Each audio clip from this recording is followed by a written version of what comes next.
Alejandro tenía millones, pero no podía comprar el silencio. Sus gemelas gritaban cada noche, rechazando a todas las niñeras tras la muerte de su madre. Desesperado y al borde del colapso, contrató a la humilde Elena. Pero cuando revisó la cámara de seguridad esa madrugada, lo que vio hacer a la joven en la habitación cerrada lo dejó paralizado y con lágrimas en los ojos. El sonido de un jarrón de cristal de Bohemia estrellándose contra el suelo de mármol no fue lo que despertó a Alejandro. De hecho, Alejandro no había dormido. Llevaba 72 horas existiendo en un estado de vigilia febril, sostenido únicamente por café negro tan amargo como su humor y una desesperación que le corroía los huesos. Lo que resonaba en la mansión de los Valladares no era el estruendo del cristal roto, sino el llanto. Un llanto agudo, gemelo, incesante, que parecía trepar por las paredes forradas de seda y meterse debajo de la piel. «¡No puedo más! ¡Renuncio!», gritó la mujer bajando las escaleras con una maleta arrastrando tras de sí, rayando sin piedad los escalones de madera importada. Alejandro se frotó las sienes. Era la quinta niñera en 2 semanas. La señora Gertrudis, una mujer con 30 años de experiencia y recomendaciones de la realeza europea, huía ahora como si hubiera visto al diablo. «Señora Gertrudis, por favor, sea razonable», intentó decir Alejandro, su voz ronca por la falta de uso y el exceso de gritos. Se ajustó la bata de seda azul marino, que ahora le quedaba grande. Había perdido 5 kilos desde el funeral de Isabela, hacía 6 meses. «Razonable», chilló la mujer deteniéndose en el vestíbulo, bajo la inmensa lámpara de araña que costaba más que la casa de cualquier mortal. «Esas niñas no son niñas, señor Valladares. Son sirenas de alarma. No duermen, no comen, solo gritan por su madre. Y yo no soy su madre. Nadie puede reemplazar a una muerta». Las palabras golpearon a Alejandro como una bofetada física. El silencio que siguió fue más doloroso que los gritos que aún bajaban desde el 2.º piso. «Le pagaré el doble», ofreció él, odiándose a sí mismo por creer que el dinero podía arreglar el agujero en el pecho de sus hijas.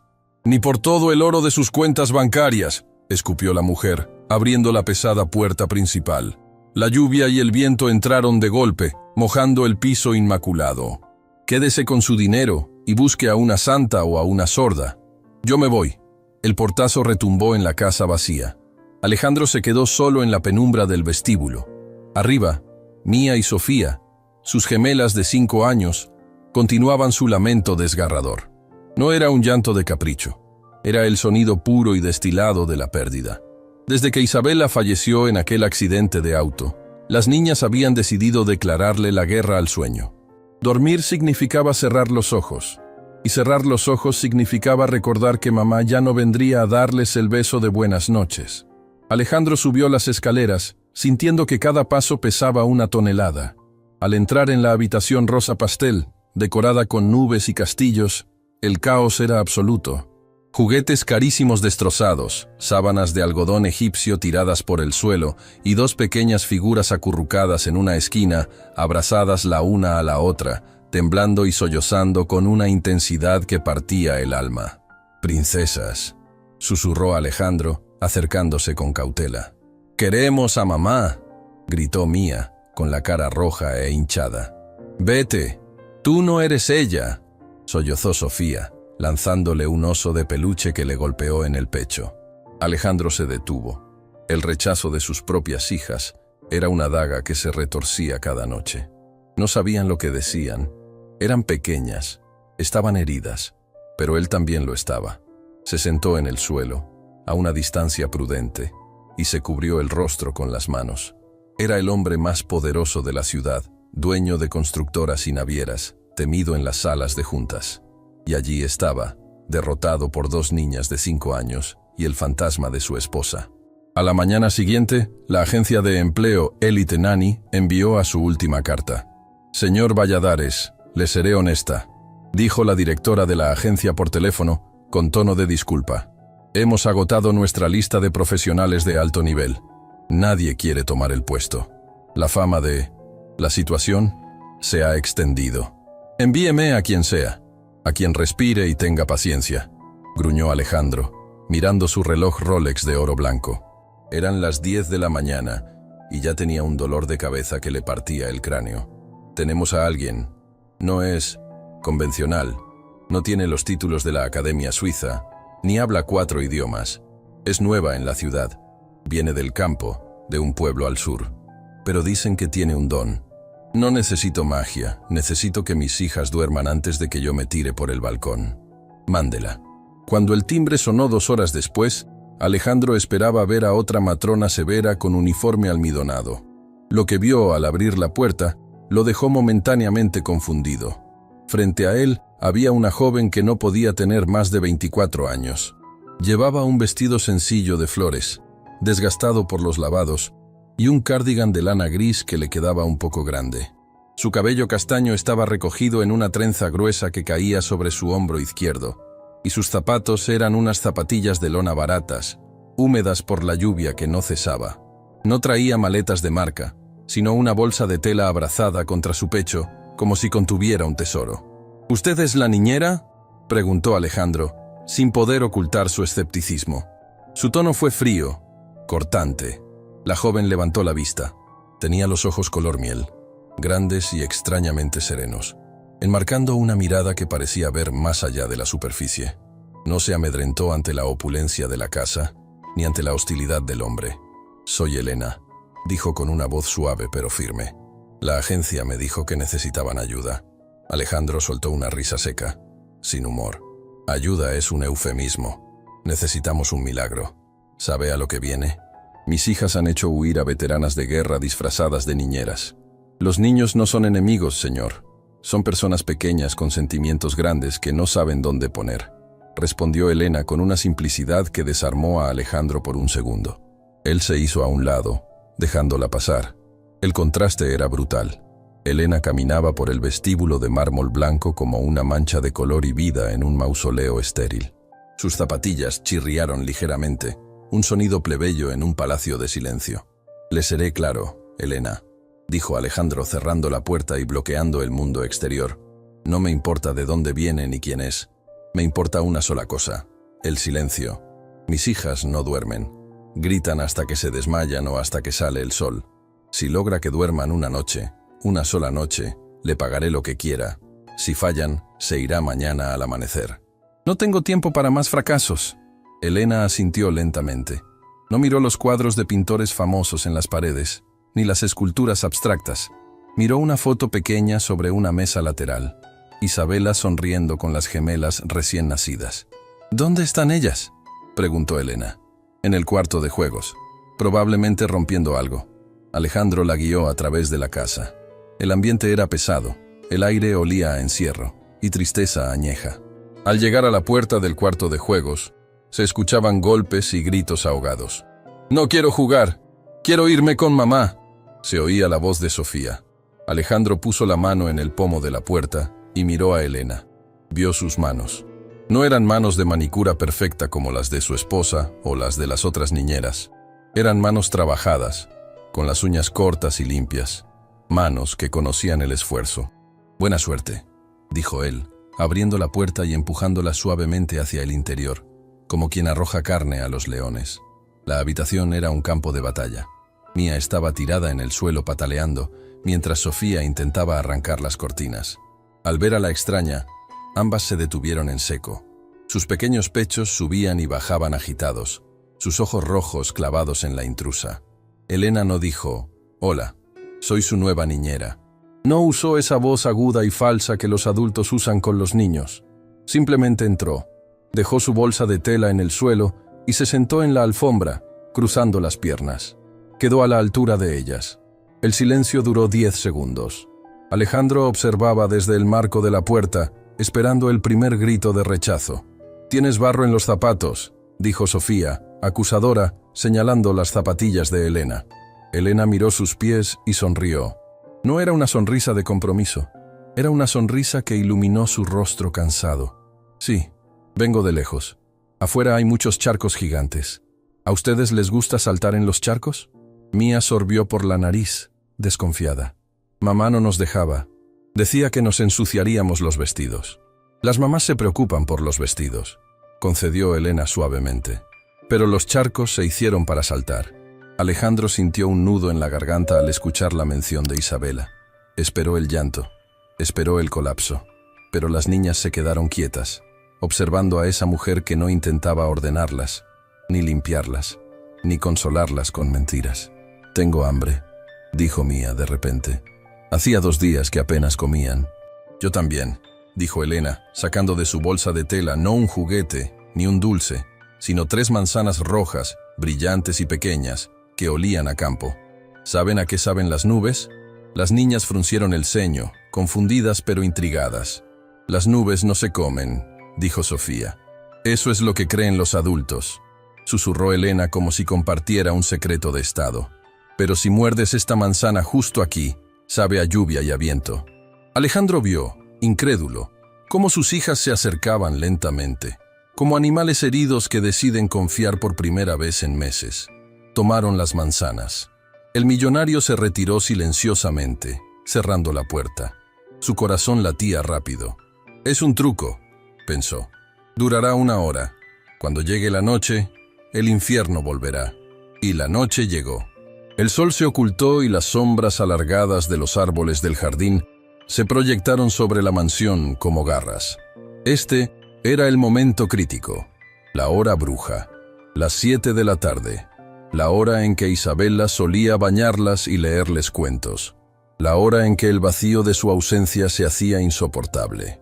Alejandro estaba en su despacho, intentando revisar unos contratos, pero sus oídos estaban sintonizados con la frecuencia del 2.º piso.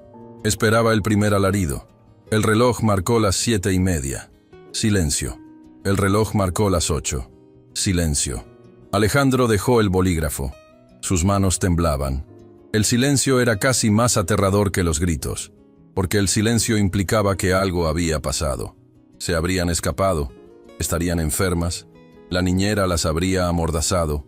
Su mente paranoica, alimentada por el insomnio, comenzó a crear escenarios horribles.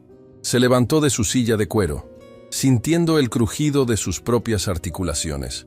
Subió las escaleras de 2 en 2, con el corazón martilleando contra sus costillas. Llegó al pasillo. La puerta de la habitación de las niñas estaba entreabierta. No había luz eléctrica encendida, solo un resplandor cálido y anaranjado que parpadeaba, proyectando sombras danzantes en el pasillo. Alejandro se acercó con sigilo, conteniendo la respiración. Se pegó a la pared y asomó la cabeza. Lo que vio desafiaba toda lógica de los últimos 6 meses.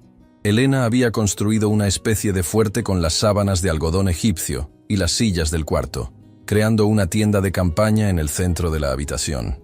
Dentro de la tienda, había encendido una pequeña lámpara de aceite antigua que debía haber traído en su bolsa. Una luz suave que no lastimaba los ojos. Las niñas no estaban en sus camas. Estaban dentro del fuerte, acurrucadas a cada lado de Elena.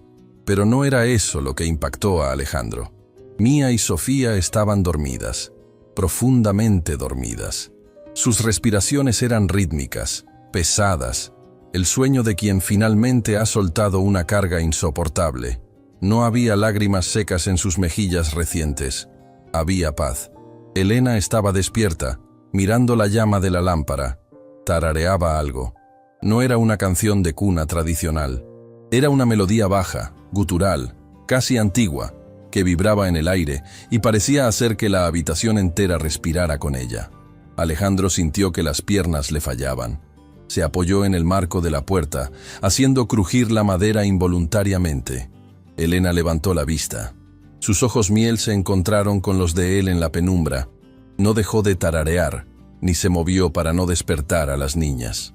Solo lo miró con una intensidad que lo desnudó de sus millones, de su traje y de su arrogancia. Alejandro entró en la habitación como un fantasma, incapaz de creer lo que veía. Se arrodilló frente al fuerte de sábanas. Extendió una mano temblorosa para tocar el cabello de Sofía, asegurándose de que era real, de que no era una alucinación por su falta de sueño. La niña estaba tibia, viva y tranquila. Miró a Elena. Quería preguntar, ¿qué hiciste? ¿Cómo lo hiciste? ¿Eres una bruja? ¿Eres un ángel? Pero Elena se llevó un dedo a los labios, pidiendo silencio. Luego, con un movimiento lento, Sacó algo de debajo de la almohada donde descansaban las cabezas de las niñas. Era un objeto que Alejandro reconoció al instante, y al verlo, sintió que el suelo se abría bajo sus pies. El aire se escapó de sus pulmones en un jadeo ahogado. Era una camisa vieja de franela. Una camisa que pertenecía a Isabela. Una camisa que Alejandro había guardado en una caja sellada en el ático. Una caja que nadie debía tocar. Una caja cuya llave solo él tenía. Elena sostenía la camisa de su esposa muerta, y las niñas dormían abrazadas a ella, inhalando el aroma que, inexplicablemente, aún parecía emanar de la tela. Alejandro miró a la niñera con una mezcla de horror y asombro. ¿Cómo la había conseguido? ¿Cómo sabía? Elena dejó de tararear. Su voz fue un susurro apenas audible, pero retumbó como un trueno en la mente del millonario. El dolor no se cura escondiéndolo bajo llave en el ático, señor Valladares, dijo ella, y sus ojos brillaron con una lágrima solitaria. Ellas no necesitaban silencio, necesitaban oler a su mamá. Alejandro sintió una presión brutal en el pecho. La indignación por la invasión de su privacidad luchaba con la gratitud inmensa de ver a sus hijas descansar. Pero antes de que pudiera reaccionar, antes de que pudiera decidir si despedirla o abrazarla, Elena hizo algo más. Sacó de su bolsillo una pequeña fotografía arrugada. Una foto en blanco y negro de un niño que se parecía inquietantemente a Alejandro. La colocó junto a la lámpara. «Ahora, señor», susurró ella, mirándolo fijamente. «Es usted quien debe intentar dormir, porque la noche es larga y los secretos de esta casa apenas comienzan a despertar». Alejandro miró la foto. No era él, pero los ojos del niño en la foto eran idénticos a los suyos. Un escalofrío recorrió su espina dorsal. La lluvia golpeó con fuerza la ventana, como si el cielo mismo estuviera advirtiendo que la llegada de Elena no era una casualidad. El millonario viudo comprendió, en ese instante de terror y alivio, que la mujer sentada frente a él no era una simple campesina buscando empleo. Elena había venido por algo más, y había logrado lo imposible: dormir a las gemelas para poder despertar al padre. Alejandro retrocedió hacia el pasillo, sintiendo que el aire de la habitación se había vuelto demasiado denso para respirar. La imagen de sus hijas durmiendo abrazadas a la camisa de franela de Isabela se le había grabado en la retina como una quemadura de sol. Y esa foto, la foto del niño, salió de la habitación sin decir una palabra, cerrando la puerta con una suavidad que contradecía la tormenta que rugía en su interior. Bajó las escaleras tambaleándose, aferrándose al pasamanos de caoba como un náufrago a una tabla. Se encerró en su despacho. Se sirvió un whisky, aunque su cuerpo pedía a gritos agua y descanso. Miró el líquido ámbar girar en el vaso de cristal tallado. ¿Cómo se había atrevido? Esa mujer, esa extraña con zapatos de lona y acento de pueblo, había profanado su santuario, había abierto la caja de Pandora en el ático y, lo peor de todo, había tenido razón. Sus hijas dormían. Por primera vez en 180 días, la mansión Valladares no era una caja de resonancia de gritos. Alejandro se desplomó en el sofá de cuero Chesterfield. El silencio era un regalo, sí, pero venía envuelto en una violación de su intimidad que le hacía hervir la sangre. Con ese pensamiento contradictorio, el agotamiento finalmente le ganó la partida a la rabia. El vaso se deslizó de sus dedos hasta la alfombra persa, y el millonario cayó en un sueño profundo y sin sueños. Lo despertó un aroma. No era el olor aséptico a cera para pisos y limpiador de limón industrial que solía impregnar la casa por las mañanas. Tampoco era el aroma sutil y caro del café expreso de grano italiano que su ama de llaves preparaba automáticamente a las 7. Era un olor terroso, dulce y picante a la vez. Olía a canela, a piloncillo, a maíz tostado. Olía a infancia, pero no a la suya, que había transcurrido entre internados suizos y cenas de etiqueta, sino a una infancia que había leído en libros o visto en películas. Alejandro se incorporó, desorientado. La luz del sol entraba a raudales por los ventanales, algo inusual, pues siempre mantenía las cortinas cerradas para preservar el luto de la casa. Miró su reloj, las 9 de la mañana. Había dormido casi 12 horas. Se levantó de un salto, el pánico golpeándole el pecho. Las niñas. Salió del despacho y siguió el rastro del aroma hasta la cocina. La cocina de la mansión era un espacio industrial de acero inoxidable y granito negro, diseñado para banquetes, frío como una sala de operaciones. Pero al empujar la puerta batiente, se encontró con una escena que su cerebro tardó varios segundos en procesar. El chef habitual, un hombre francés de temperamento volátil llamado Pierre, estaba sentado en un taburete en la esquina, con los brazos cruzados y una expresión de ofensa mortal en el rostro. En el centro de la isla de cocina, Elena estaba de pie. Llevaba el mismo vestido de flores del día anterior, ahora cubierto por un delantal blanco que le quedaba enorme. Estaba amasando algo con vigor, sus manos enharinadas, moviéndose con una destreza hipnótica.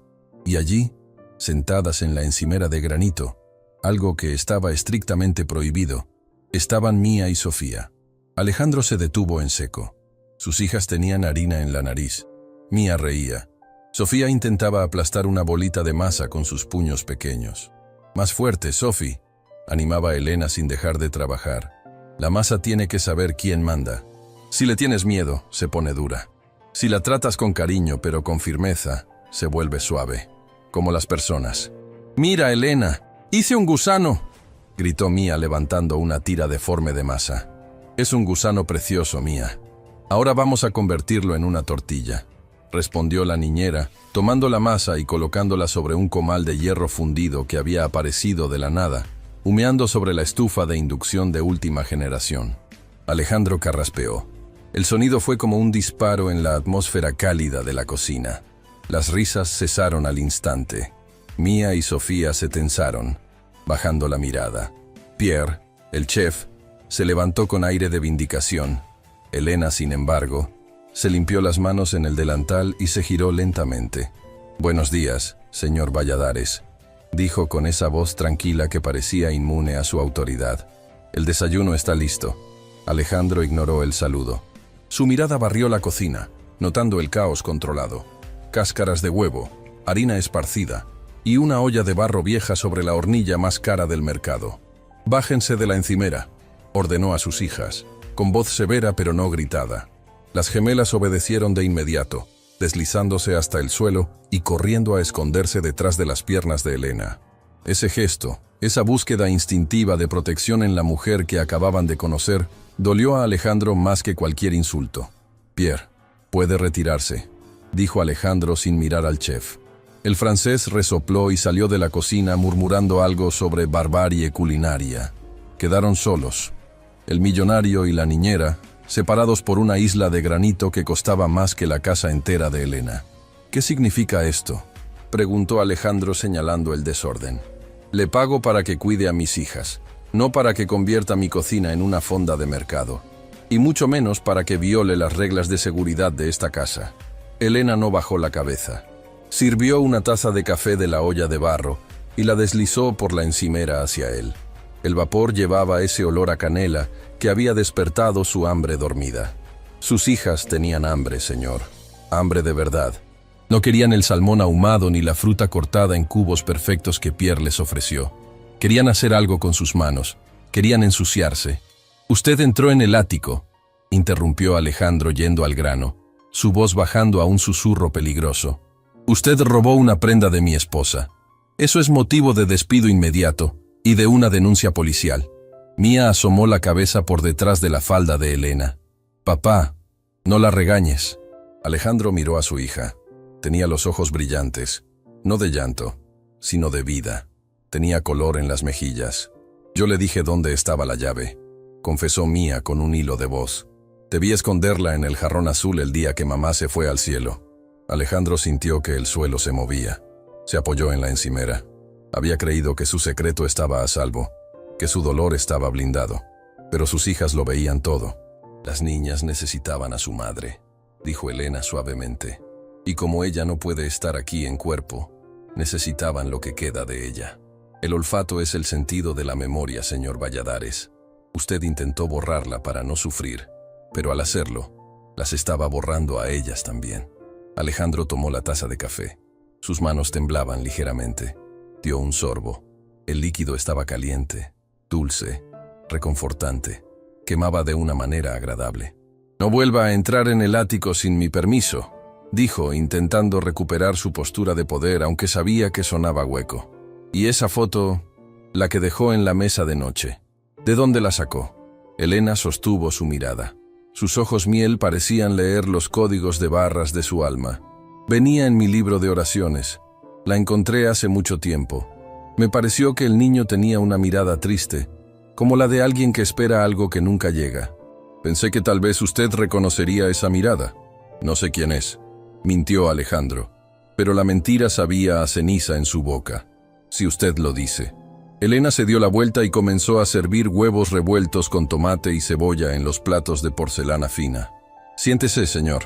La comida enfría y las penas no alimentan. Alejandro, el hombre que cerraba tratos de millones de dólares con una sola llamada, se encontró obedeciendo. Se sentó en el taburete donde antes estaba Pierre. Comió en silencio, observando cómo sus hijas devoraban las tortillas hechas a mano como si fuera el manjar más exquisito del mundo. Por primera vez en 6 meses, desayunaron juntos sin lágrimas. La tregua duró hasta el mediodía. Alejandro intentó trabajar en su despacho, pero la curiosidad y una extraña inquietud lo mantenían distraído. Escuchaba ruidos provenientes del jardín trasero, risas, gritos, pero de euforia. Se levantó y caminó hacia el ventanal que daba al inmenso jardín de 3 hectáreas, perfectamente cuidado por un equipo de jardineros. El césped parecía una alfombra verde esmeralda. Los setos estaban recortados con precisión geométrica. Pero lo que vio en el centro del jardín hizo que se le cayera el teléfono de la mano. Elena había activado los aspersores de riego, a pesar de que había llovido toda la noche. Y allí, en medio del lodo que se estaba formando, estaban Mía y Sofía.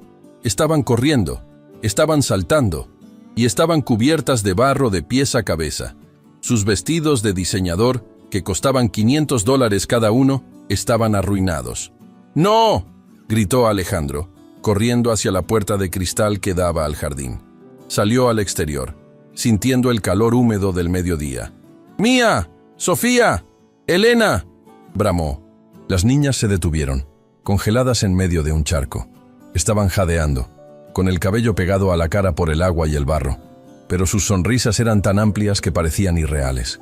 Elena estaba junto a ellas, también descalza, con el dobladillo de su vestido empapado y sucio. Sostenía una manguera. ¿Se ha vuelto loca?, gritó Alejandro, avanzando por el césped con sus zapatos italianos, cuidando de no pisar el lodo. «Mírelas, parecen animales salvajes. Esos vestidos son de seda». Elena cerró el grifo de la manguera. El agua cesó, dejando solo el sonido de la respiración agitada de las niñas y el zumbido de las abejas. «La seda se lava o se tira, señor», dijo Elena con calma, quitándose un mechón de pelo mojado de la frente. «La infancia no. La infancia se gasta y no vuelve». Sus hijas no sabían lo que era sentir la tierra entre los dedos de los pies. Vivían en un museo, no en una casa. Podrían enfermarse. Hay bacterias, hay vidrios, hay... Alejandro se detuvo al ver la expresión de Sofía. La niña de 5 años, que solía ser la más retraída, dio un paso adelante. Tenía las rodillas negras de tierra. «Papá», dijo extendiendo una mano sucia hacia él. «Es divertido. El lodo es suave, como el chocolate». Alejandro miró la mano pequeña y sucia de su hija. Sintió una repulsión instintiva, educada por años de higiene obsesiva y elitismo, pero debajo de eso, sintió una punzada de envidia. Se veían tan libres. Entonces, sucedió. Mía, emocionada por la atención, intentó dar un salto en el charco para impresionar a su padre, pero el barro era traicionero. Su pie resbaló y cayó de bruces, golpeándose la barbilla contra una piedra decorativa del jardín. El grito de dolor fue agudo e inmediato. La sangre comenzó a brotar de un pequeño corte en su barbilla, mezclándose con el lodo. El mundo de Alejandro se detuvo. El trauma del accidente de Isabela volvió de golpe. Sangre, impotencia, pérdida. Se quedó paralizado, blanco como el papel, incapaz de moverse. Pero Elena no se paralizó. Soltó la manguera y se lanzó al suelo, sin importarle el barro. Levantó a Mía en sus brazos con una fuerza sorprendente para su complexión delgada. «Shh, mi amor, ya pasó», decía Elena, presionando el dobladillo limpio de su delantal contra la herida. «Es solo un beso fuerte de la tierra. Mira, mira el cielo. Respira conmigo. 1, 2, 3. Alejandro reaccionó finalmente, corriendo hacia ellas. «¡Llamen a una ambulancia! ¡Traigan el botiquín!», gritaba, presa del pánico. Elena lo miró, con Mía ya calmándose en sus brazos. La niña sollozaba, pero no con el terror histérico de antes, sino con el alivio de sentirse sostenida. «No necesita una ambulancia, señor. Es un rasguño. Necesita agua limpia y una curita de princesas. Y necesita que su padre no la mire como si se estuviera muriendo». La reprimenda fue dura, pero efectiva. Alejandro se detuvo, respirando con dificultad. Vio cómo Elena acunaba a su hija, cómo le limpiaba la cara con una ternura infinita, manchándose ella misma de sangre y barro. En ese momento, el contraste fue brutal. Él, el padre millonario, estaba limpio y paralizado por el miedo. Ella, la niñera pobre, estaba sucia, cubierta de lodo, pero era un pilar de fortaleza y seguridad. «Llévela adentro», dijo Alejandro con la voz ronca. Yo llamaré al médico privado por si acaso». «Como desee», dijo Elena.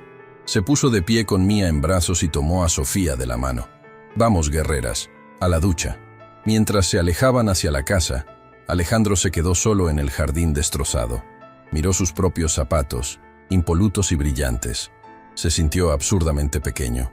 Comenzó a lloviznar de nuevo, una lluvia fina y fría. Alejandro vio algo en el suelo, donde Elena había estado parada. Eran sus zapatillas de lona. Se las había quitado para no arruinarlas más, y ahora yacían ahí, viejas, con la suela desgastada hasta el límite, agujereadas en el dedo gordo. Eran el calzado de alguien que ha caminado kilómetros sin descanso. Alejandro sintió una punzada extraña en el pecho. No era lástima, era vergüenza. Esa mujer estaba cuidando lo más valioso que él tenía, protegiéndolas con su propio cuerpo, y ni siquiera tenía zapatos decentes para protegerse de la lluvia. Sacó su teléfono, marcó un número. «Señor Valladares», contestó su asistente personal al primer tono. «Quiero que compres botas, de lluvia, de cuero, de invierno, las mejores marcas. Talla». Alejandro calculó visualmente el tamaño de los pies descalzos de Elena. 37. Y ropa. Ropa abrigada.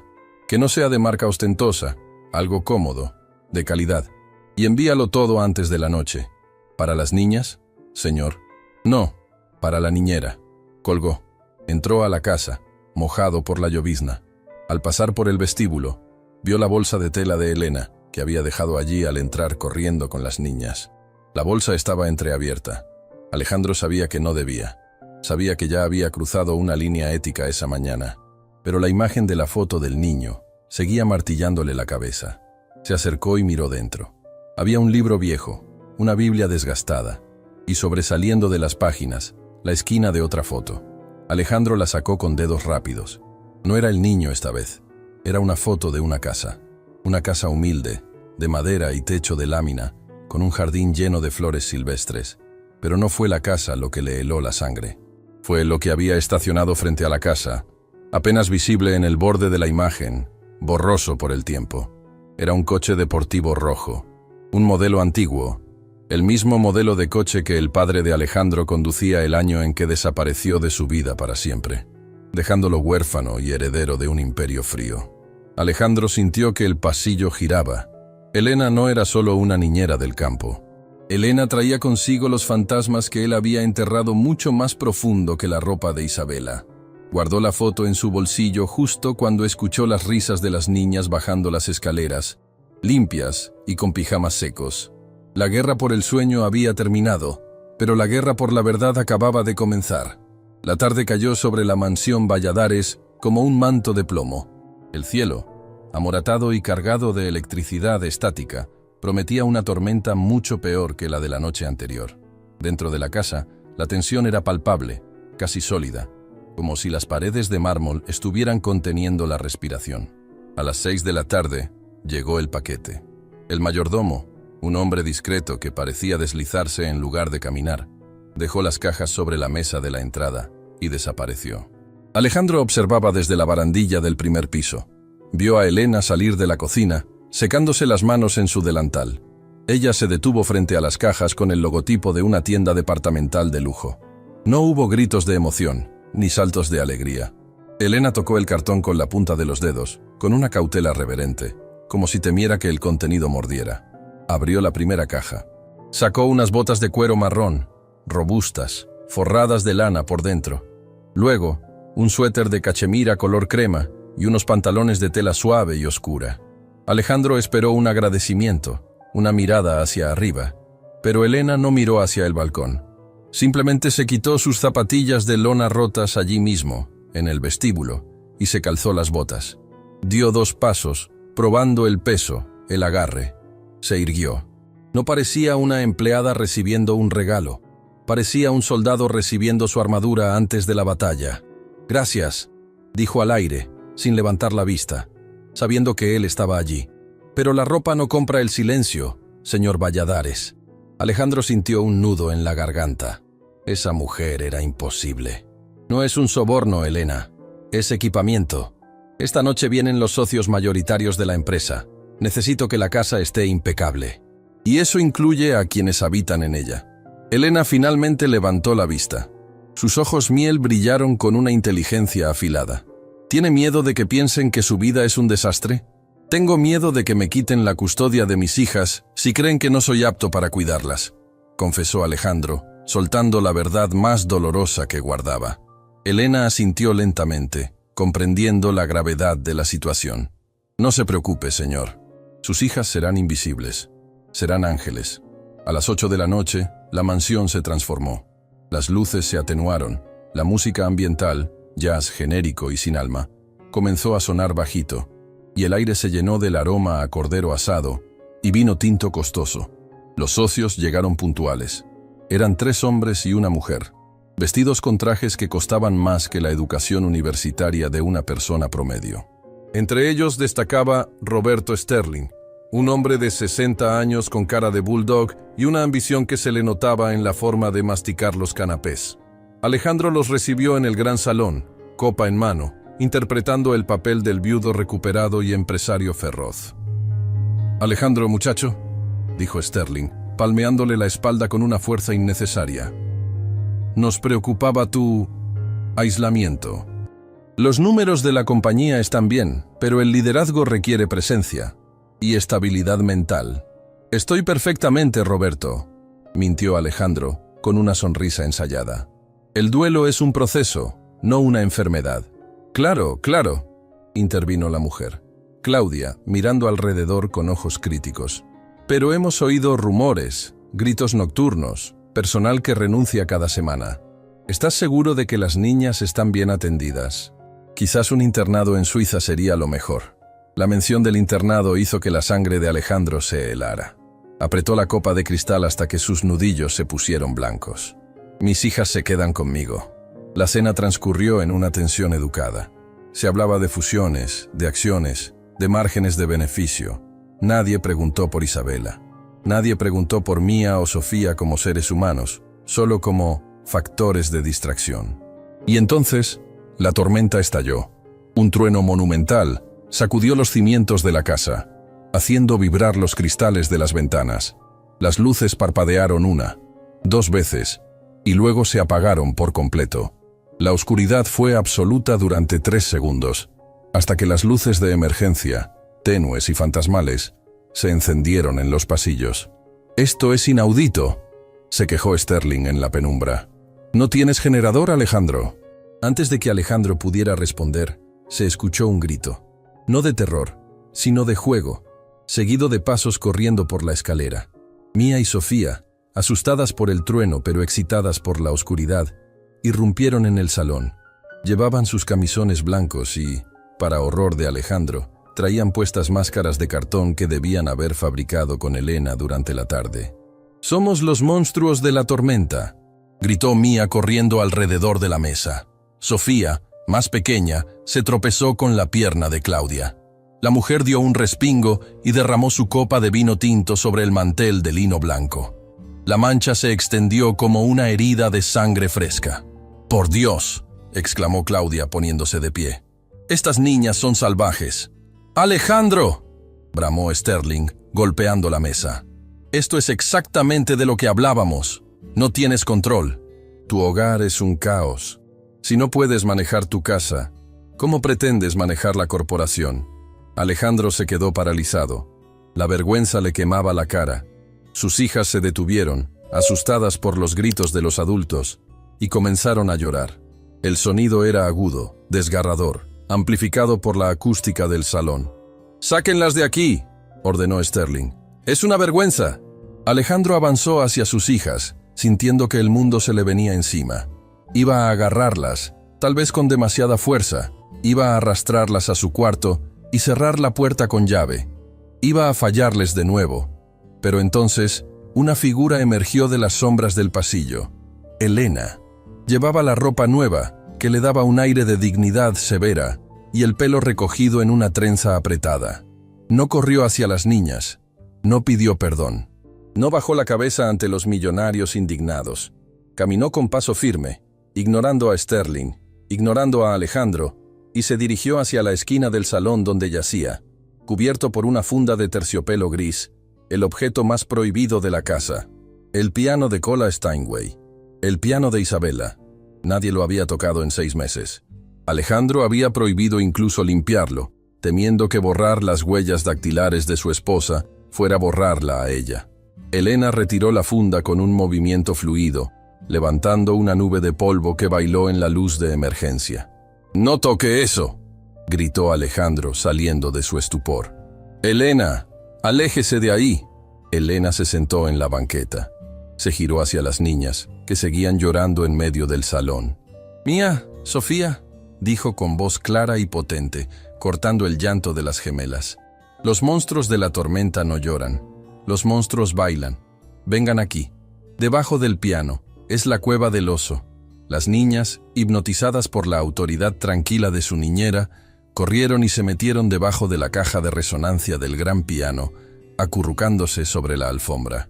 «¿Qué cree que está haciendo?», espetó Sterling. «Esto es un circo».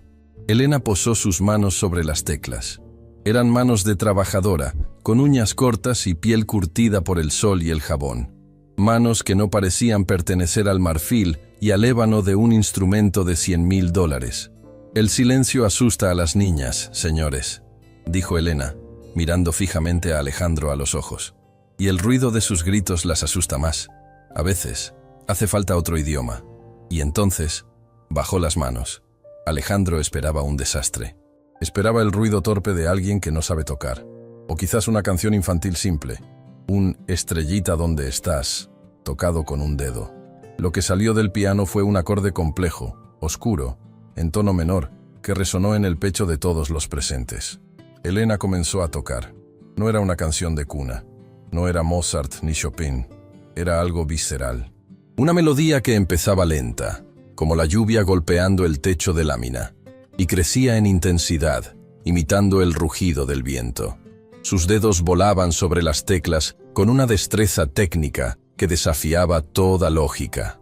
Había fuerza, había rabia, y había una tristeza infinita en cada nota. El salón enmudeció. Claudia se quedó con la boca abierta, olvidando la mancha de vino. Sterling se recostó en su silla, con el ceño fruncido, incapaz de apartar la mirada de la niñera. Alejandro sintió que las piernas le fallaban y tuvo que apoyarse en el respaldo de una silla. Conocía esa canción. No la había escuchado en la radio, ni en los conciertos a los que Isabella lo arrastraba. La había escuchado hace 30 años, silbada por un hombre que olía a tabaco y aceite de motor. Su padre. Era una melodía que su padre tarareaba cuando creía que nadie lo escuchaba. Una melodía que Alejandro pensó que había inventado su mente infantil para llenar el vacío de su ausencia. Elena tocaba con los ojos cerrados, balanceándose ligeramente. Debajo del piano, Mía y Sofía habían dejado de llorar. Estaban tumbadas boca arriba, con los ojos muy abiertos, sintiendo la vibración de la música caer sobre ellas como una manta protectora. Estaban en paz. La música cambió. De la tormenta pasó a la calma. Las notas se volvieron líquidas, dulces. Una promesa de que el sol saldría de nuevo. Elena acariciaba las teclas ahora, sacando un sonido tan puro que dolía. Alejandro miró a sus socios. Ya no veían a unas niñas malcriadas y a un padre incompetente. Veían magia. Veían una casa que, por primera vez, tenía alma. Elena terminó con un acorde suave, que quedó suspendido en el aire durante segundos eternos, mezclándose con el sonido real de la lluvia afuera. Nadie aplaudió. El silencio era demasiado denso para romperlo con algo tan vulgar como un aplauso. Elena abrió los ojos. Se levantó, cerró la tapa del teclado con suavidad y se agachó para mirar a las niñas debajo del piano. La tormenta pasó. Mis monstruos, susurró. Mía y Sofía salieron gateando y abrazaron las piernas de Elena, enterrando sus caras en los pantalones nuevos. Roberto Sterling se aclaró la garganta. El sonido rompió el hechizo. «Bueno», dijo, con la voz mucho menos arrogante que antes. «Eso fue inesperado». Se levantó, visiblemente incómodo por la emoción cruda que acababa de presenciar. «Creo que la reunión ha terminado por hoy, Alejandro. Hablaremos de los números mañana. Parece que tienes la situación doméstica bajo un control muy peculiar». Los socios se fueron rápidamente, como si huyeran de un lugar sagrado que habían profanado con su presencia. Cuando la puerta principal se cerró, Alejandro se quedó solo en el salón con Elena y las niñas. Las luces de emergencia seguían proyectando sombras largas. «A la cama», dijo Elena a las niñas, con voz suave pero firme. «Mañana hay escuela de lodo». Las gemelas, agotadas por la emoción y sedadas por la música, subieron las escaleras sin protestar, tomadas de la mano. Alejandro esperó a que desaparecieran en el pasillo superior. Luego se giró hacia Elena, que se había quedado junto al piano, pasando la mano por la madera lacada como si se despidiera de un viejo amigo. Alejandro cruzó el salón en 3 zancadas largas. La distancia social entre el millonario y la niñera se había evaporado, reemplazada por un abismo de misterio. «¿Quién es usted?», preguntó Alejandro. Su voz temblaba, no de ira, sino de miedo a la respuesta. Elena lo miró. En la penumbra, sus rasgos parecían más duros, más antiguos. «Soy la niñera, señor». «No me mienta». Alejandro golpeó la tapa del piano con la palma de la mano. «Esa canción, el vals de los olvidados, mi padre la compuso. Nunca la escribió, nunca la grabó, solo la tocaba en...». Se detuvo. Recordó la foto en el bolsillo de su saco, la foto del coche rojo frente a la casa pobre. Sacó la fotografía y la puso sobre el piano, deslizándola hacia ella. «Ese es el coche de mi padre. Esa es su casa, ¿verdad? La casa donde usted creció». Elena miró la foto. No hubo sorpresa en su rostro, solo una tristeza resignada. «Sí, es mi casa». Alejandro sintió que el aire le faltaba. ¿Él tenía otra familia? ¿Ustedes...?» «No», cortó Elena, sabiendo lo que él estaba pensando. «No soy su hermana, señor Valladares. No compartimos sangre». «Entonces, ¿cómo?». Alejandro estaba desesperado. 30 años de preguntas sin respuesta estaban brotando de golpe. Él desapareció. La policía dijo que había muerto, que se había fugado con dinero, que... «Su padre no se fugó con dinero, Alejandro», dijo Elena, usando su nombre de pila por primera vez. Su tono era solemne, casi maternal. «Él huyó para protegerlo a usted, y llegó a mi pueblo, a la casa de mi abuelo, con nada más que ese coche y una culpa que lo devoraba vivo». Alejandro retrocedió, chocando contra una mesita auxiliar. «¿Está vivo?». Elena bajó la mirada hacia las teclas del piano. «El hombre que llegó en el coche rojo murió hace muchos años de tristeza, pero el hombre que me enseñó a tocar el piano, el hombre que me hablaba de un hijo al que amaba tanto, que tuvo que dejarlo para que los hombres malos no lo lastimaran. Ese hombre vivió en mi casa hasta el final».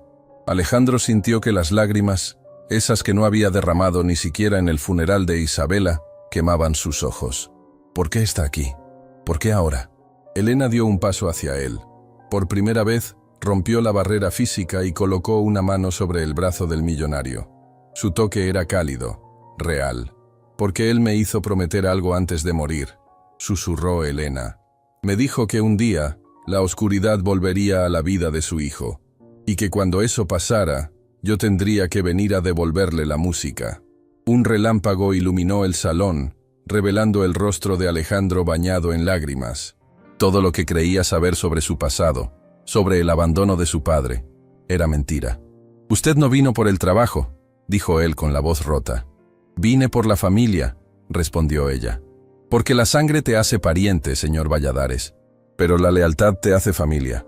Y su padre fue el padre que yo nunca tuve. Alejandro se dejó caer en el sofá, cubriéndose el rostro con las manos.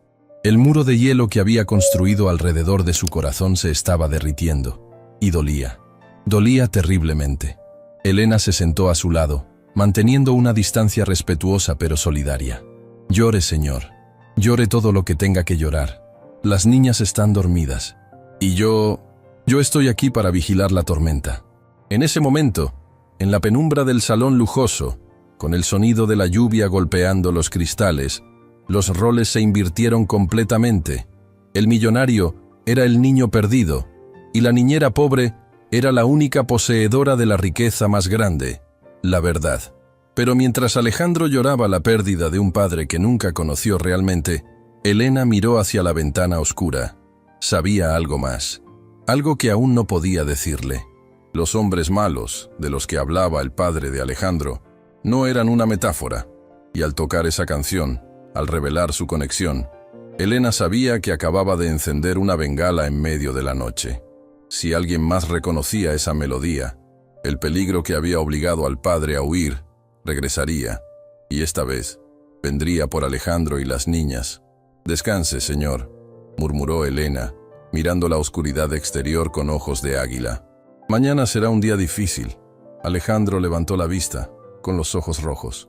«¿Qué más me oculta, Elena?» Ella sonrió tristemente. «Solo que el desayuno de mañana serán hot cakes, y que usted va a ayudar a prepararlos».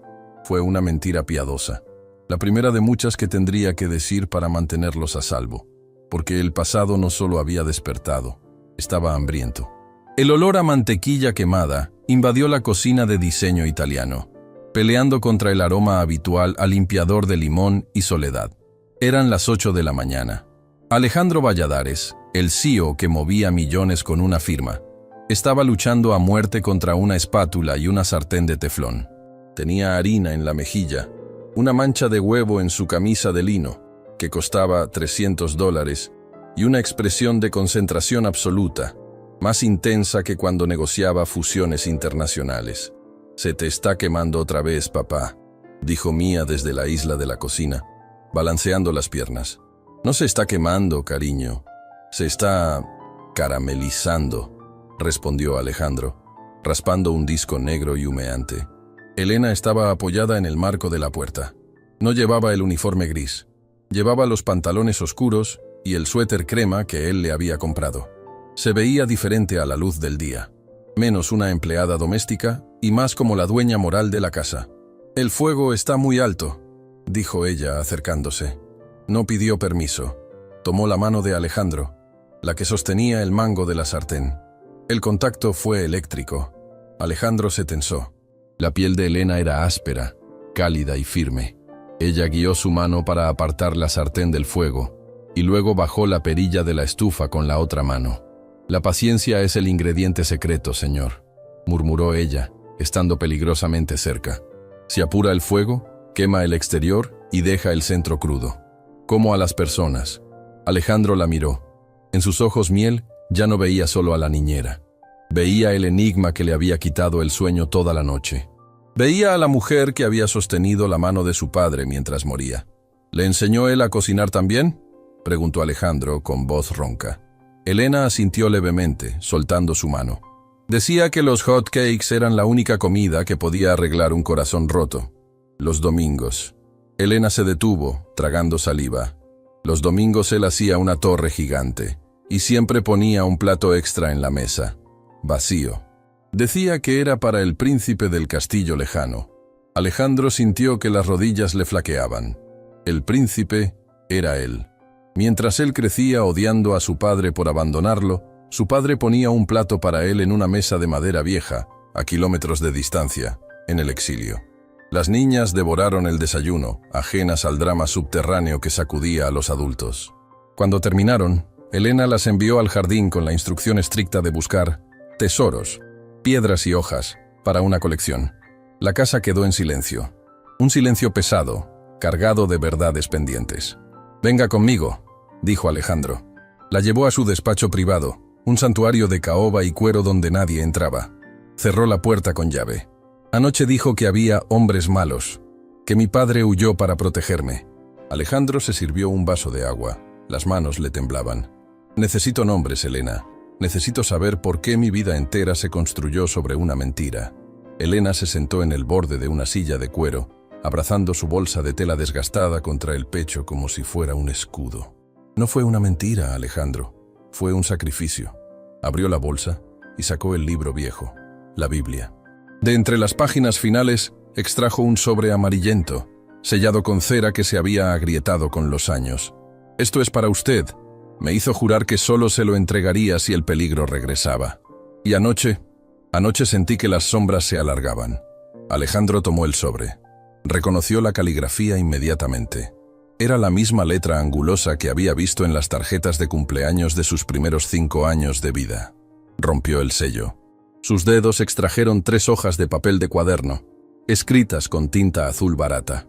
Comenzó a leer. «Hijo mío, si estás leyendo esto, significa que ya no estoy. Significa que morí siendo el villano de tu historia, para que tú pudieras ser el héroe de la tuya.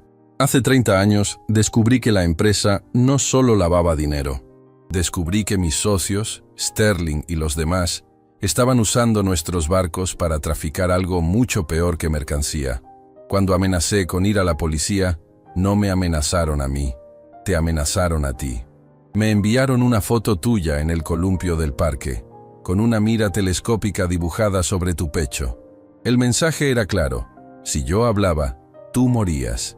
Si yo me quedaba, tú morías en un accidente. La única forma de salvarte era desaparecer.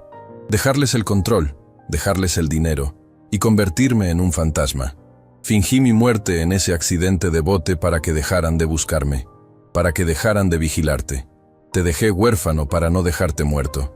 Elena es la hija del hombre que me escondió. Ella conoce la verdad. Confía en ella. Ella tiene la llave de la caja fuerte donde guardé las pruebas. No las uses por venganza. Úsalas solo si vienen por ti. Te he amado cada día de mi silencio. Papá». Alejandro dejó caer la carta. El papel flotó hasta la alfombra persa. No hubo gritos. No hubo furia. Solo un sonido gutural, profundo, como si algo se hubiera roto dentro de su pecho. Se dobló por la cintura, apoyando los codos en sus rodillas, y se cubrió la cara. 30 años de resentimiento. 30 años pensando que no era lo suficientemente bueno para que su padre se quedara. Y todo ese tiempo, su padre había estado viviendo en la pobreza, renunciando a su vida, a su nombre, a su hijo, solo para que Alejandro pudiera respirar. Sintió una mano en su espalda. Elena estaba allí. No dijo nada. Solo frotó círculos suaves entre sus omóplatos, un gesto de consuelo tan antiguo como la humanidad. Murió pronunciando su nombre. Susurró Elena, con lágrimas resbalando por sus mejillas. Tenía una foto suya recortada del periódico, de cuando usted ganó su primer premio empresarial. La tenía pegada en la pared, junto a su cama. Alejandro se giró y, rompiendo cualquier protocolo, abrazó a la niñera. La abrazó con desesperación, aferrándose a ella como el único puente que le quedaba hacia el hombre que había perdido 2 veces. Elena, sorprendida al principio, le devolvió el abrazo, acariciando su pelo con ternura maternal. «Lo siento tanto», sollozó Alejandro en el hombro de lana barata. «Lo siento tanto, papá». El momento de vulnerabilidad fue interrumpido por el sonido agudo del interfono del escritorio. «Señor Valladares», la voz del guardia de seguridad sonaba tensa. «El señor Roberto Sterling está aquí. Dice que es urgente. Insiste en entrar». Alejandro se separó de Elena. Sus ojos estaban rojos, pero su mirada había cambiado. El dolor se había cristalizado en algo frío y duro, acero templado. «Sterling», dijo el nombre como si fuera veneno. Elena se puso de pie, secándose las lágrimas rápidamente. Su postura cambió. Ya no era la mujer que consolaba. Era la guardiana. Reconoció la canción, dijo ella. El vals de los olvidados. Su padre la compuso la noche que descubrió el tráfico ilegal. Sterling estaba ahí cuando la tocó por primera vez. Sabe que esa melodía es la firma de un hombre muerto. «Que pase», dijo Alejandro al interfono. «Señor», advirtió Elena. «No voy a correr, Elena. Mi padre corrió para salvarme. Yo voy a quedarme para salvar su memoria». Minutos después, la puerta del despacho se abrió. Roberto Sterling entró sin llamar, con su traje impecable y su sonrisa de tiburón. Pero sus ojos escaneaban la habitación con nerviosismo. Se detuvo al ver a Elena parada junto a la ventana, con los brazos cruzados. «Alejandro», dijo Sterling, ignorando deliberadamente a la mujer. «Tenemos que hablar. A solas. Saca al servicio». «Elena se queda», dijo Alejandro. Estaba sentado detrás de su escritorio, con las manos entrelazadas sobre la madera. La carta de su padre ya no estaba a la vista. Sterling soltó una risa corta y seca. «¿Desde cuándo consultamos negocios con las niñeras? Escucha, muchacho. Esa canción de anoche fue un truco muy desagradable. No sé dónde encontró esta mujer esa partitura, pero...» «No es una partitura, Roberto», interrumpió Alejandro. Su voz era tranquila, peligrosamente tranquila. «Es una herencia». La cara de Sterling perdió color. Dio un paso hacia el escritorio. «¿Qué estás insinuando? Sé por qué se fue mi padre. Sé lo de los barcos. Sé lo de la amenaza». El silencio que siguió fue espeso. Sterling dejó caer la máscara de tío benevolente. Su rostro se endureció, revelando al depredador que había debajo. «Cuidado con lo que dices, Alejandro. Las acusaciones sin pruebas son difamación, y la difamación puede costarte la custodia de esas niñas inestables que tienes. Sería una lástima que los servicios sociales recibieran un reporte anónimo sobre el caos mental de su padre. Era la misma amenaza. 30 años después, la misma táctica. Usar a los hijos como rehenes». Alejandro se puso de pie lentamente. Iba a saltar sobre el escritorio. Iba a destrozar a ese hombre con sus propias manos. Pero Elena fue más rápida. «Señor Sterling», dijo ella con una voz que resonó como una campana de hierro. «Usted olvida un detalle. Mateo Valladares no solo componía música, también guardaba recibos». Elena metió la mano en su bolsa de tela. No sacó un arma. Sacó una pequeña llave de latón, oxidada por el tiempo, colgada de un cordón de zapato viejo. La levantó para que Sterling la viera. «Caja de seguridad 404, Banco Nacional. Pagada por adelantado por 50 años», dijo Elena. Sterling miró la llave como si fuera una víbora venenosa. «En esa caja», continuó Elena, avanzando hacia el millonario corrupto, «no solo hay libros de contabilidad de 1994, hay grabaciones, cintas de casete. A Mateo le gustaba grabar sus sesiones de composición y las conversaciones que ocurrían en su oficina. Usted tiene una voz muy distintiva, señor Sterling. Incluso hace 30 años». Sterling retrocedió un paso, chocando con una silla. El sudor perlaba su frente. Eso es mentira. Esa llave no existe. Él murió, confirmó Alejandro, rodeando el escritorio para pararse junto a Elena. Hombro con hombro. El millonario y la niñera, unidos contra el monstruo. Pero su amor por mí sobrevivió, y su evidencia también. Alejandro miró a Sterling a los ojos. «Tienes dos opciones, Roberto. Opción A. Sales de mi casa, renuncias a la junta directiva hoy mismo alegando motivos de salud y desapareces de nuestras vidas. Opción B. Elena y yo vamos al banco. Abrimos la caja 404 y mañana desayunas en una celda federal». Sterling miró de Alejandro a Elena. Buscó miedo en sus rostros. No encontró nada. Solo encontró la determinación feroz de un hijo que ha recuperado su historia y la lealtad inquebrantable de una mujer que cumplió su promesa. Tú no destruirías la empresa», siseó Sterling. «Es tu legado». «Mi legado», dijo Alejandro, mirando hacia el jardín donde sus hijas jugaban. «Son Mía y Sofía. La empresa es solo un edificio. Quédatelo, quémalo, no me importa. Pero si vuelves a amenazar a mi familia, usaré esa llave para enterrarte». Sterling apretó los dientes. Sabía cuándo había perdido. Se arregló la corbata con un movimiento brusco, recuperando un gramo de su falsa dignidad. «Siempre fuiste demasiado blando, igual que tu padre», escupió Sterling. «Él tampoco tuvo el estómago para hacer lo necesario. Él tuvo el corazón para hacer lo correcto», corrigió Elena. «Algo que usted nunca entenderá». Sterling se dio la vuelta y salió del despacho, cerrando la puerta con un golpe que retumbó en las paredes. Alejandro exhaló el aire que había estado conteniendo. Sus piernas finalmente cedieron y se sentó en el borde del escritorio. «¿Es verdad?», preguntó mirando a Elena. «¿Lo de la llave?». ¿Las grabaciones? Elena sostuvo la llave oxidada en la luz de la ventana. La llave es de la caseta del jardín de mi abuelo, donde guardábamos las herramientas. No abre ninguna caja en ningún banco. Alejandro la miró, atónito. Luego, una sonrisa comenzó a formarse en sus labios. Una sonrisa real, incrédula. ¿Le mentiste? ¿Mentiste con un farol a uno de los hombres más peligrosos del país? Su padre me enseñó a jugar póker con granos de maíz, señor, dijo Elena, guardando la llave en su bolsa con una calma pasmosa. La regla número 1 es, si tienes la mano débil, asegúrate de que tu mirada sea de piedra. Además, Elena vaciló y por primera vez pareció insegura. Sí existen los cuadernos. Están enterrados bajo el roble en mi pueblo. Pero traerlos hubiera tomado demasiado tiempo. Necesitábamos que él tuviera miedo. Ahora, Alejandro soltó una carcajada. Fue un sonido oxidado que raspó su garganta, pero fue genuino. Se rió hasta que le dolieron las costillas, liberando la tensión de 3 décadas. «Eres increíble, Elena», dijo, secándose una lágrima de risa. «Estás despedida». Elena levantó una ceja, sin inmutarse. «¿Disculpe?» «Estás despedida como niñera», dijo Alejandro, poniéndose serio, pero con una calidez nueva en los ojos. «No puedes ser mi empleada. Eres la hermana que mi padre me dio. Eres familia, y la familia no usa uniforme ni cobra un sueldo por amar». Elena bajó la mirada, abrumada. «Necesito el trabajo, Alejandro. Tengo deudas.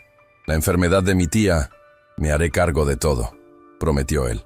«Pero te quedarás aquí, no como servicio, como tía de las niñas, como mi...» Buscó la palabra adecuada. «Mi consejera, mi brújula. Necesito que me enseñes quién era él realmente. Necesito que me ayudes a ser el padre que él fue». Elena asintió, incapaz de hablar por la emoción. En ese momento, la puerta del jardín se abrió de golpe. Mía y Sofía entraron corriendo, con las botas llenas de barro y las manos sucias. «¡Papá! ¡Elena!», gritó Sofía. «¡Encontramos un tesoro! ¡Miren!». Traían un gusano gordo y una piedra brillante. Antes, Alejandro habría gritado por la alfombra persa manchada. Habría llamado al servicio para que limpiaran a las niñas. Ahora, Alejandro se arrodilló en el suelo, sin importarle sus pantalones de sastre. Abrió los brazos. «A ver ese tesoro», dijo. Las niñas se lanzaron sobre él. Elena se unió al abrazo, cerrando el círculo. Por primera vez en años, en la mansión Valladares no había fantasmas. Solo había 4 personas, un gusano, y la promesa de que, pase lo que pase, nadie volvería a enfrentar la tormenta solo. Pero mientras reían, Alejandro miró la Biblia vieja sobre el escritorio. Sabía que Sterling se había ido, pero el mundo de los negocios era cruel. Había ganado una batalla, pero para ganar la guerra y proteger esta nueva felicidad, tendría que hacer algo drástico, algo que cambiaría el apellido Valladares para siempre. Miró a Elena, que reía con Mía. Ella le había devuelto el pasado.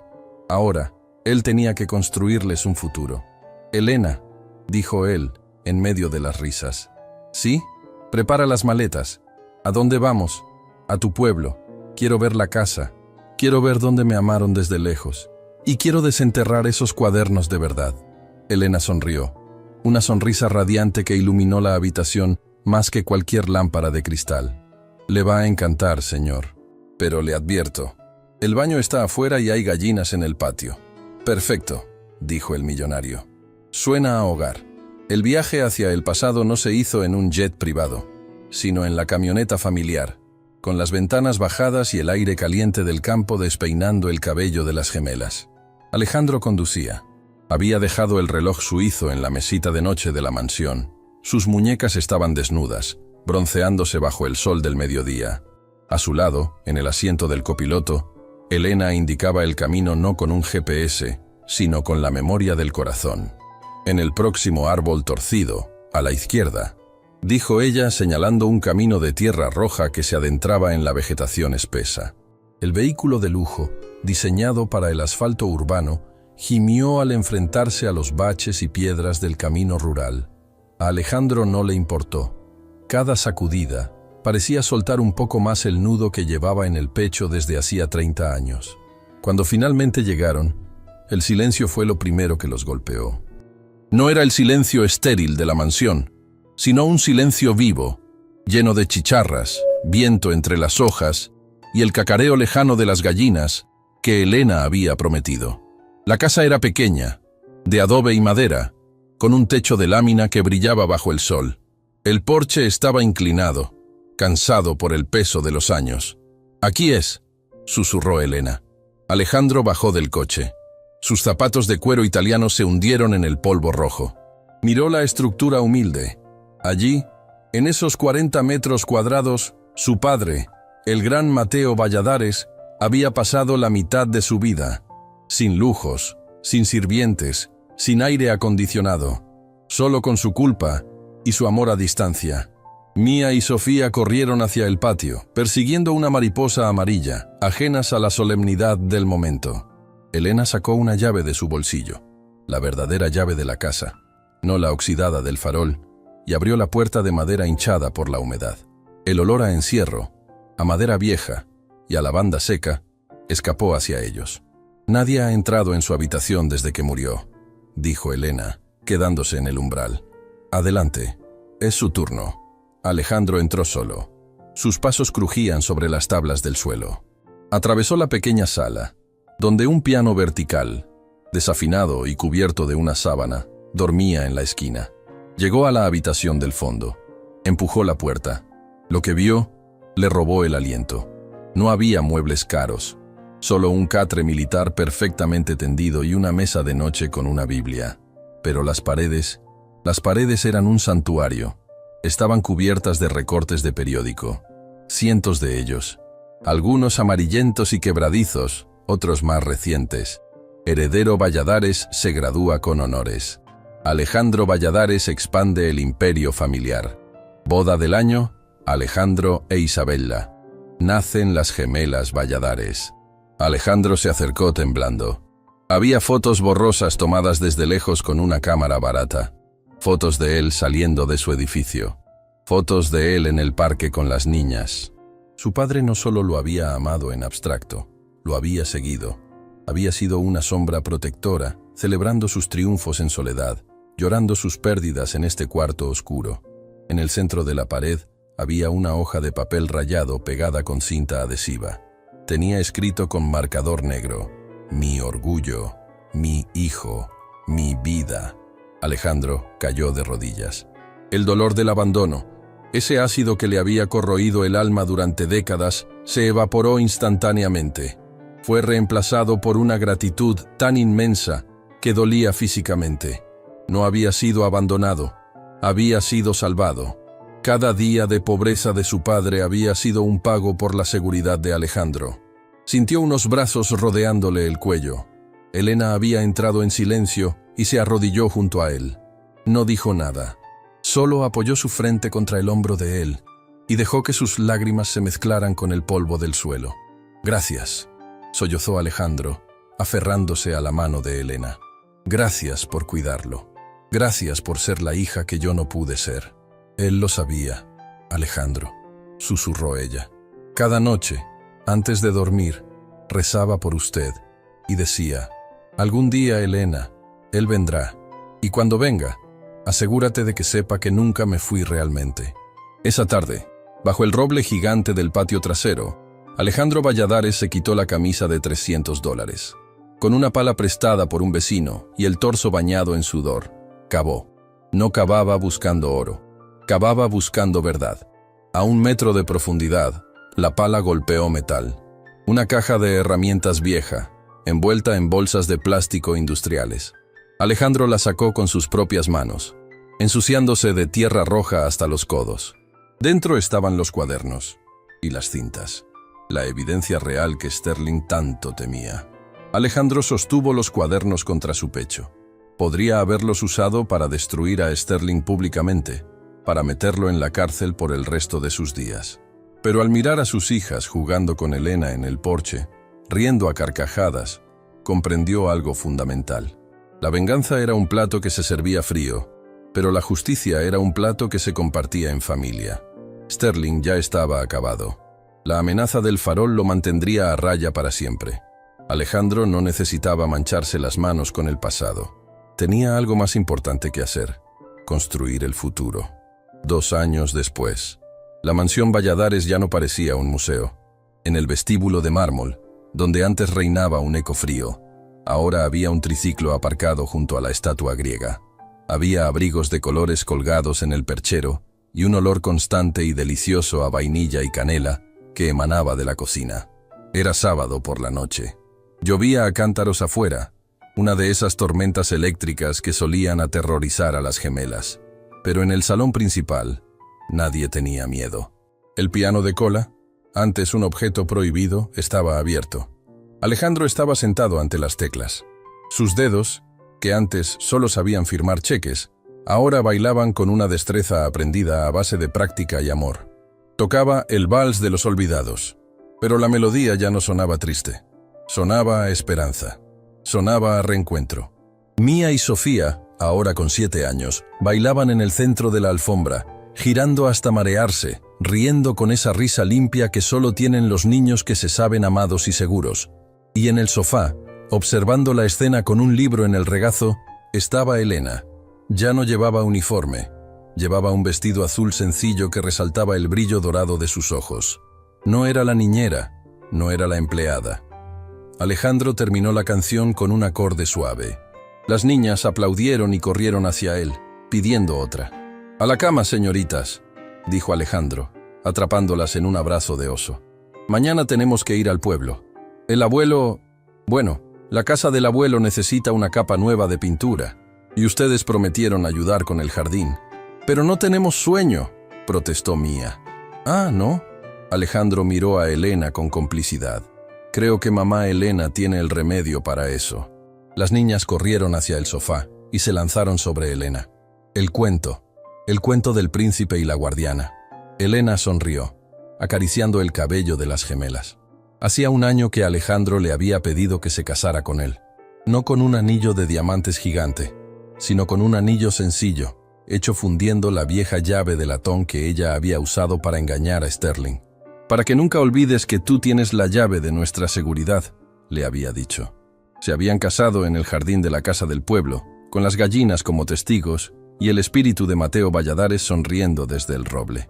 «Había una vez», comenzó Elena, con su voz suave y musical, «un rey que vivía en un castillo de hielo. Tenía todo el oro del mundo, pero era muy pobre, porque había olvidado cómo sentir el calor». Alejandro se quedó junto al piano, observándolas. Durante años, había medido su éxito en el valor de sus acciones, en las fusiones empresariales, en el respeto temeroso de sus competidores. Pensaba que proteger a su familia significaba construir muros más altos y contratar más seguridad. Se había equivocado.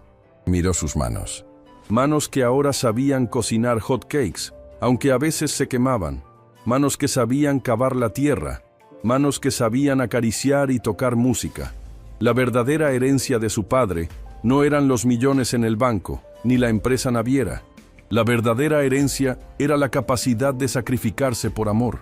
Era la lealtad. Era la valentía de enfrentar la tormenta con nada más que una canción y una promesa.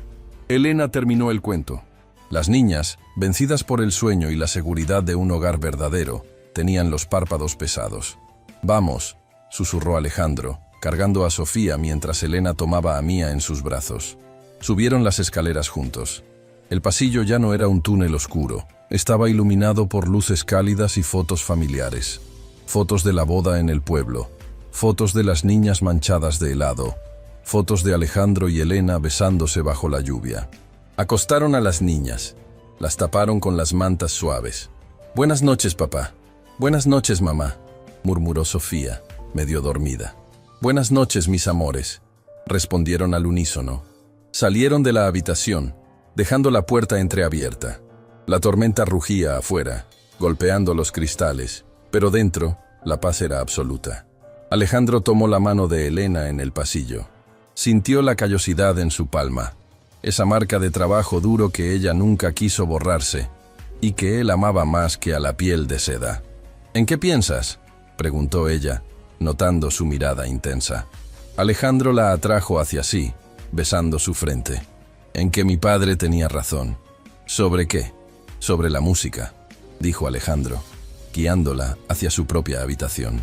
Él decía que la música es lo que suena cuando los sentimientos son demasiado grandes para las palabras. Durante 30 años mi vida estuvo en silencio, Elena. Gracias por devolverme la melodía. Elena sonrió, y en esa sonrisa, Alejandro vio el reflejo de todo lo bueno que había en el mundo.